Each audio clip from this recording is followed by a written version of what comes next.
Hello mga sangkay! Welcome back to my channel. Ito po muli ang inyong sangkay ni sa Sangkay Loans muling nagbabalik. Kumusta? Kumusta kayong lahat? Sana nasa maayos na kalagayan ng lahat. Dito sa Pilipinas or sa mga nasa ibang bansa, dobling ingat tayo, no?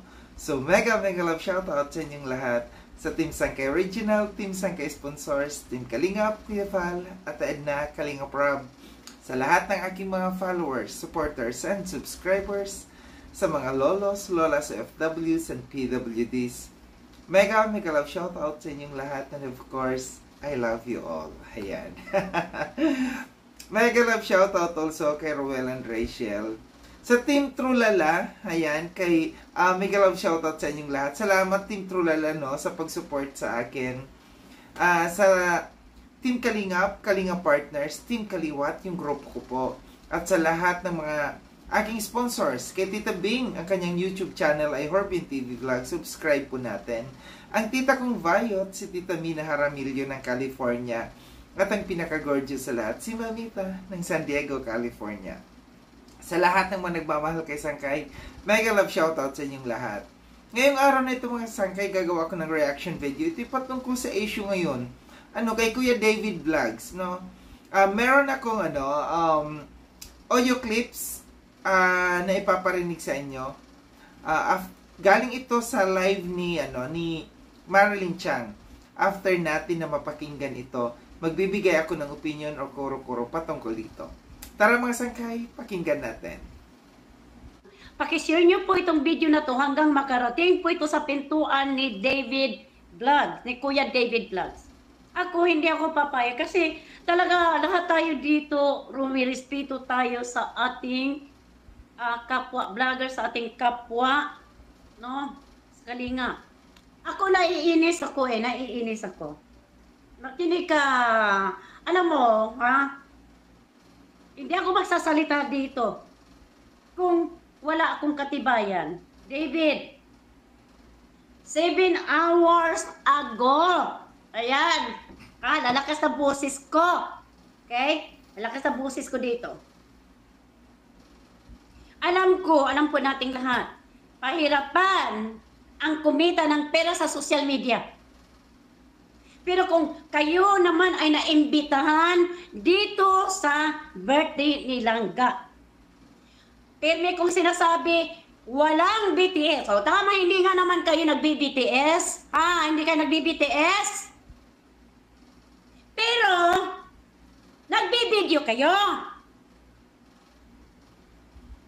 Okay lang mag-video kayo. Pero sana naman po, hinintayin nyo muna makapag-upload ng mga video sila si Dudong Ruel dito. Ito ba yung isang uring panglapastangan na ba? Na nawala ng kahihiyaan nyo dito para kumita lang kayo ng Diyos? 7 hours ago, magkano na ang kinikita mo? Kuya David, ako rumispito pa naman ako sa iyo. Pero ikaw, may respeto ka ba? May respeto ka ba? Sa Langga community? May respeto ka ba? Dito, kina Dudong Ruel at Langga Rachel. Nasaan ang respeto mo? Alam kong matino ka, alam kong disindi kang tao, pero hindi mo ginagamit ang common sense mo. Ang laki ng views mo. Yang views na yan ay isang uring pagnanakaw yan sa community nila ni Langga. Ako, David, hindi kita binabanatan. Pero ngayon, babanatan talaga kita. Okay? Panghihimasok mo. Bakit hindi mo kayang gumawa ng sarili mong video? Bakit hindi mo hinihintay na makapag-upload si Ruel Manalag at Langga Rachel dito? Imbitahan lang kayo sa birthday ni Langga. Kala nyo naman, meron na kayong karapatan mag-upload ng mga video, manguna sa mga, wala pang upload si Ruel Manalag, wala pang upload si Langga Rachel ng mga video nila. Oo, naka-live sila, pero hindi nangahulugan na mauna ka mag-upload dito sa mga video na yan. Wala pa mga upload. Gago! O gagaguhin talaga kita ngayon. Ang tagal-tagal mo na dito sa Kalingap, hanggang ngayon wala ka pa rin pinagkatandaan sa mga rules at guidelines natin dito. Nasaan ang respeto mo? Ang laki ng views umaabot ng halos 30,000. Yan ang ninakaw mo dyan, kinalangga, community nilangga, tulong red para pagkakita nila, para magamit nila yan sa kanilang mga nai-scout, sa mga beneficiaries. Pero inunahan mo pa. Wala kang respeto. Pero dito sa ginagawa mo, pakitanggal ang video mo, Kuya David Vlogs. Pakitanggal. Ngayon, kung magkano kinita mo dyan sa video na yan, ha? Ipasa mo yan kina Ruel Malalag. Dahil sila may karapatan dyan. Sa pag-upload ng video, wala kang karapatan. Wala kang karapatan. Bakit? Dahil inunahan mo sila eh. Bisente pa naman ang tingin ko sa'yo, Kuya David. Wala na kayong pinipiling sagasaan at bastusin dito sa Kalingap para kumita lang kayo ng pera. Matagal na sila sa K-Boys. Kung nilapastangan nila si Kalinga Prab at inuunahan ng BTS, hindi naman ako papayag. Lapastanganin ang community ni Langga dito dahil namihasa na kayo na mag-upload ng mga BTS dahil hindi kayo masyadong disiplina dyan. Kung nakaya ninyong babuyin at bastusin ang Kalinga Prab, hindi naman ako papayag, babastusin mo sila Langga at Rachel dito. Kung may isip ka, pero gahaman ka sa Diyos. Naka 30 mil ka na halos. Kaya pwede ba pakitanggal yung video mo? Inunahan mo maglangga dito mag-upload ng video. Nasiraan ka ba ng bait?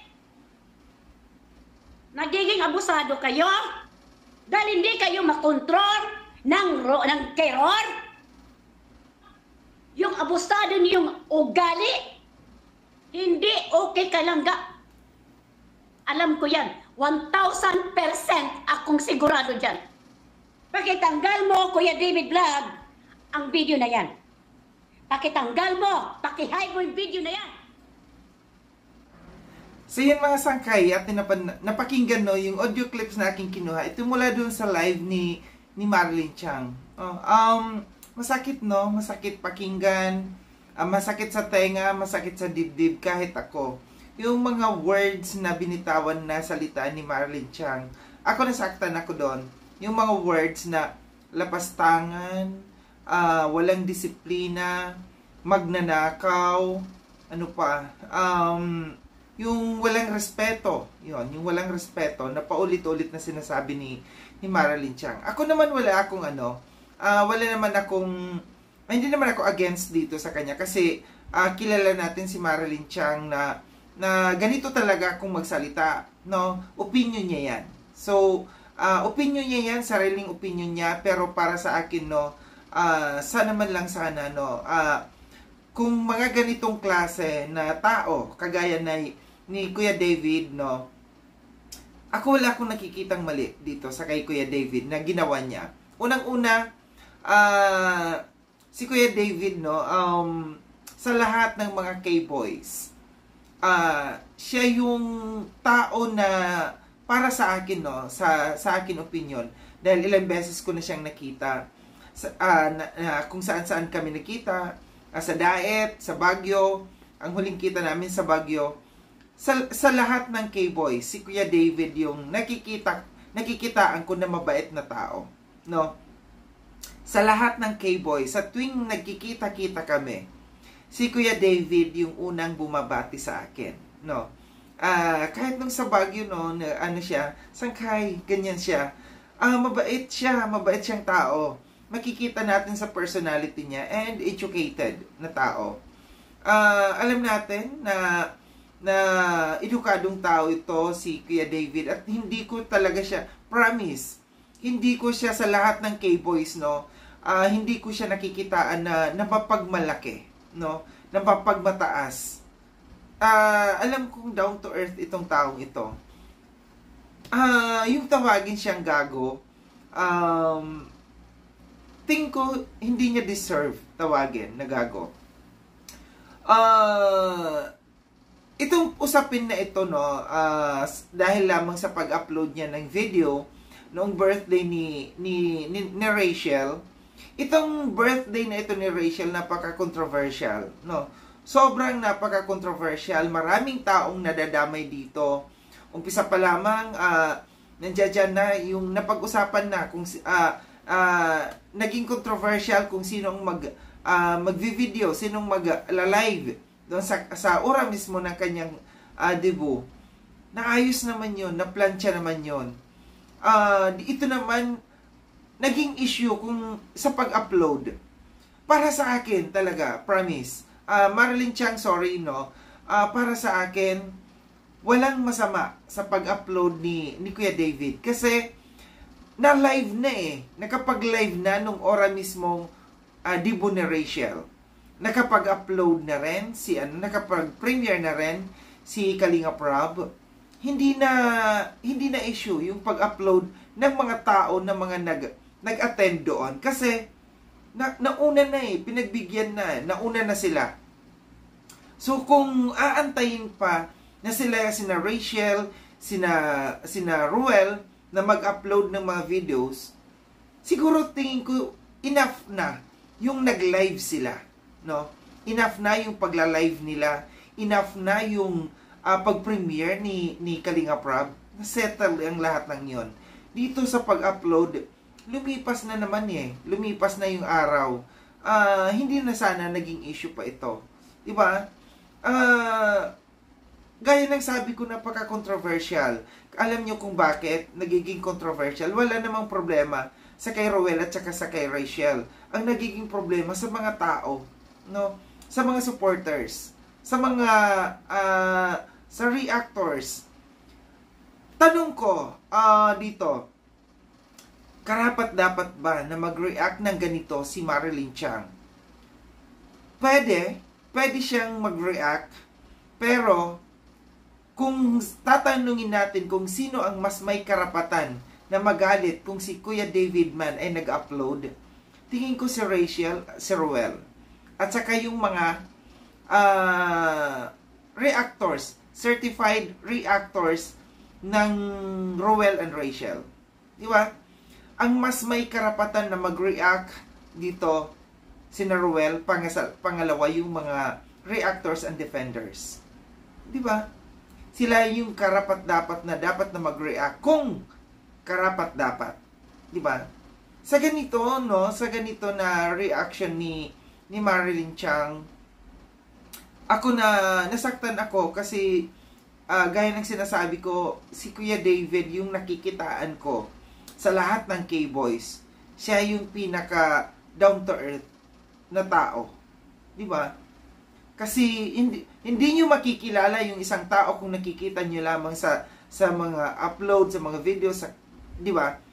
Kung makakasama niyo yung isang tao, makakausap niyo yung isang tao, doon mo mararamdaman kung itong tao nga bang ito mabait o hindi, o plastic.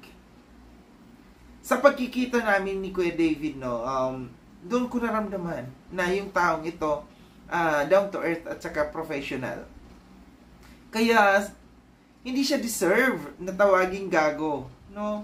Ang hirap tanggapin yung mga words na binitawan. Kuya David, pinapatanggal yung kanyang video, tapos yung kikitain daw dito sa video na ito ibigay kina Ruel and Rachel. Tingin ko hindi karapat-dapat, no? Hindi karapat-dapat na tanggalin kasi hindi naman siya nag-upload nung ora mismo nung live nung debut. 'Di ba? Tapos na nakalipas yung araw bago siya nag-upload. Bawat isa sa atin may karapatan, gaya ng sabi ko, bawat isa sa atin may karapatan magbigay ng opinion, pero dapat yung opinion na ibibigay natin dapat maging normal lang. Maging responsable tayo sa mga salitang bibitawan natin. Oo, kilala natin si Marilyn Chang na ganito, nagmumura sa tuwing nagagalit siya. Pero alam ko naman na may mabait din naman to. Kaso nga lang nadadala lang siya sa emotion niya pagka siya ay nagagalit, pagka siya ay gumagawa ng reaction. Kaya ang sa akin lang sana Marilyn Chang, no, hindi mo na tinawag na gago, pwede tayong gumawa ng reaction, ng malumanay, ng maayos na reaction, na pagsasabihan natin in a nice way yung tao. Kung para sa'yo, nagkamali man si Kuya David, pagsabihan na lang ng maayos, hindi yung tatawagin mo pang gago, magnanakaw, di ba? Maayos na tao si Kuya David, no? Sana lang sa susunod na mga pag-isipan muna natin yung mga words na bibitawan natin bago tayo manghusga or bago tayo gumawa ng reaction sa isang tao para hindi tayo makasakit. Kasi alam ko na maraming supporters dito na hindi agree dito sa pangyayaring ito. Kasi para sa akin, napagbigyan na nakapag-live naman, nakapag-premiere na si Kalinga Prab. Enough na yon. And then, hindi naman siya nag-upload si Kuya David nung ura mismo nung dibu. Pinalipas niya muna yung araw. Okay na yon. Tingin ko kaya wala akong nakikitang mga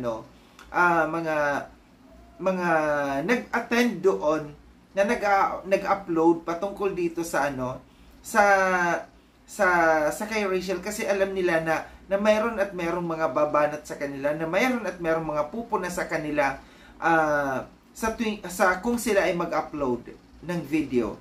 Pero para sa akin, dapat hindi na pinapalaki yung ganitong issue, kasi dapat hindi na nire-reactionan ng hindi maganda yung mga ganito, kasi normal lang yan, di ba? Normal lang yan, at nakita ko na walang nilabag na batas dito si Kuya David. So ito lang yung aking reaction patungkol dito sa video na ito, no. Sa mga hindi pa nakapag-subscribe, kaysa kayo subscribe nyo na po ako. Click yung notification bell para updated kayo sa lahat ng mga videos na aking gagawin. Like and share itong video na ito, mga sangkay. Kita-kits tayo ulit sa susunod na video na aking gagawin. Ingat kayo sa ang dako ng mundo bang kinaroroon. Paalam na, mga sangkay. Paalam.